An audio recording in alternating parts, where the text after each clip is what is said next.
Hi again, Lit 3000. This is just a quick refresher on our good friend Gale that we got to know a little bit in our session on Friday. Just want to remind you how to find the Gale Literature Resource Center. So from the library's homepage, if we choose Research Guides and select the LJWL Research Guide, then we come up with lots of good information, and on the Articles tab, we have our recommended databases, which includes Gale. Hopefully this looks familiar to you. I want to show you one other pathway to get there. Since you know the name of the database, you can choose the All Databases list. They come up in alphabetical order.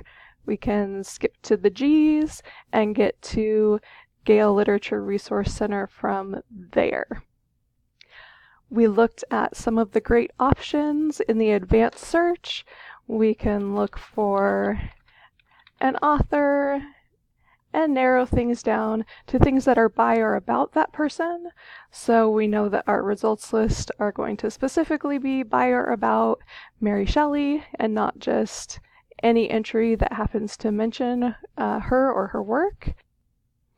In our in-class assignment, we took some time to look at the different content types that are available and also to explore some of these options for facets.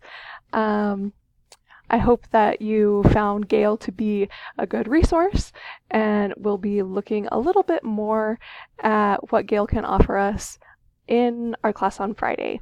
I'll see you then.